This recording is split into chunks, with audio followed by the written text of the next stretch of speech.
በስመ አብ ወወልድ ወመንፈስ ቅዱስ አሐዱ አምላክ አሜን። ወንጌል ሉቃስ ምዕራፍ 1 ካብ ቁጽሪ 26 ብስራት ልደት ኢየሱስ ክርስቶስ። ብሳድሰይቲ ወርሒ ገብርኤል መልአክ ናብ ናዝሬት እትበሃል ዓዲ ገሊላ ናብ ሓንቲ ድንግል ካብ አምላኽ ተላእኸ። ንሳ ካብ ቤት ዳዊት ንዮሴፍ ዝስሙ ሰብኣይ ተሓፂያ ነበረት። ስምታ ድንግልካ ማርያም እዩ። እቲ መልአክ ናብቲ ንሳ ዝነበረቶ ኣትዩ ሰላም ንዓኺ ኦ ምልእተ ጸጋ እግዚአብሔር ምሳኺ እዩ። ንስኺ ካብ ኣንስቲ ዝተባረኽኪ ኢኺ በላ። ንሳ ድማ ምስ ረኣየቶ በቲ ቃሉ ኣዝያ ሰንበደት። እዚ ከምዚ ዝበለ ሰላምታስ እንታይ ኮን ይኸውን ኢላ እውን ሓሰበት። እቲ መልአክ ማርያም ኣብ ቅድሚ ኣምላኽ ጸጋ ረኺብኪ ኢኺ እሞ ኣይትፍርሂ፣ ኖ ጠንሲ ኢኺ ወዲ እውን ክትወልዲ ኢኺ፣ ስሙ ከዓ ኢየሱስ ክትሰምዮ ኢኺ። ንሱ ዓብዪ ክኸውን እዩ፣ ወዲ እቲ ልዑል እውን ክበሃል እዩ። እግዚአብሔር ኣምላኽ ድማ ዝፋን ኣቦኡ ዳዊት ክህቦ እዩ። ንሱ ኣብ ህዝቢ እስራኤል ዝለዓለ ክነግስ እዩ፣ መንግስቱ ከዓ መወዳእታ ይብሉን በላ። ማርያም ድማ ነቲ መልአኽ ኣነ ድንግል እየ፣ እዚ ነገር እዚ ከመይሉ ክኸውን ይኽእል በለቶ። እቲ መልአኽ መሊሱ መንፈስ ቅዱስ ኣባኺ ክወርድ እዩ፣ ሓይሊ ልዑል እውን ከጽልለልኪ እዩ። ስለዚ ከዓ እቲ ካባኺ ዝውለድ ቅዱስ ወዲ ኣምላኽ ክበሃል እዩ። እኒ ኤልሳቤጥ እታ ዘመድኪ እኳ ኣብ እርጋና ወዲ ጠኒሳ ኣላ። እታ መኻን እትበሃል እዚ ሳልሳይ ወርሓ እዩ። ከመይ ንእግዚአብሔር ዝሰኣኖ ነገር የልቦን በላ። ማርያም ድማ እኔኹ ኣነ ባርያ እግዚአብሔር እየ፣ ከምዚ ዝበልካኒ ይኹነለይ በለቶ። ብድሕሪ እዚ እቲ መልአኽ ካብኣ ከደ።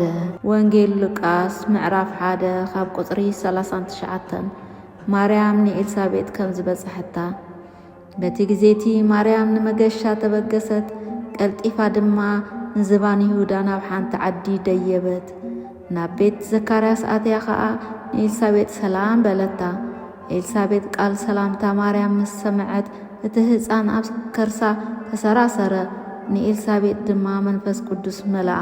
ብዓቢ ድምፂ እውን ዓዊላ ንስኺ ካብ ኣንስቲ ዝተባረኽኪ ኢኺ፣ እቲ ካባኺ ዝውለድ ህፃን እውን ዝተባረኸ እዩ። ኣደ ጎይታና ናባይ ክትመጽስ እዚ ካበይ ይኾነለይ? እንሆ ድምፂ ሰላምታኺ ምስ ሰማዕኩ እቲ ህፃን ኣብ ከርሰይ ብሓጎስ ተሰራሰረ። እቲ ካብ እግዚአብሔር ዝተነገረክ ቃል ከም ዝፍጸም ስለ ዝኣመንክ ብፅእቲ ኢኺ በለት። ሎት ምስጋና ማርያም። ማርያም ድማ ከም ዝበለት ነፍሰይ ንእግዚአብሔር ተዕብዮ፣ መንፈሰይ ከዓ ብኣምላኸይ በቲ መድሓንየ ባህ ይበሎ። ውርደት ባርዩ ርዩ እሞ እንሆ ካብ ክሕጂ ኩሎም ወለዶ ብፅእቲ ኢኺ ክብሉኒ እዮም። እቲ ኩሉ ዝኽእል ዓብዪ ነገራት ገይሩለይ እሞ ስሙ ቅዱስ እዩ። ምሕረት እውን ኣብቶም ዝፈርህዎ ንውሉድ ወለዶ እዩ። ብቕልጽሙ ሓይሊ ገበረ፣ ንዕቡያት ሓሳባት ልቦም በተነሎም፣ ንሓያላት ካብ ዝፋኖም ኣውረዶም፣ ንዝተዋረዱ ከዓ ልዕል ኣበሎም፣ ንጥሙያት ብበረኸት ኣጽገቦም፣ ንሃብታማት ከዓ ጥራይ ኢዶም ሰደዶም። ከምቲ ነቦታትና ንኣብርሃምን ንዘርኡን ዝነገሮም ንዘለዓለም ምሕረቱ እናዘከረ ንእስራኤል ባሪኡ ተቐበሎ። ማርያም ከዓ ን3 ወርሒ ዝኣክል ምስ ኤልሳቤጥ ተቐሚጣ ብድሕሪኡ ናብ ቤታ ተመልሰት። ሰላም ሰላም ሰላም ክቡራት ኣሕዋት፣ ሰላምታና ይረሳዕናን ከመይ ቀኒኹም ዳሓን ደቕኒኹም? ነዛ ግዜን ሰዓትን መዓልትን እንዳሃበና እግዚአብሔር ይመስገን። ሼር፣ ሰብስክራይብ፣ ኮመንት ኣይትረስዑ። የበራትዐና እዩ ኣሕዋተይ፣ የቐኒልና እንዳበልና ብሩኽ ቀነ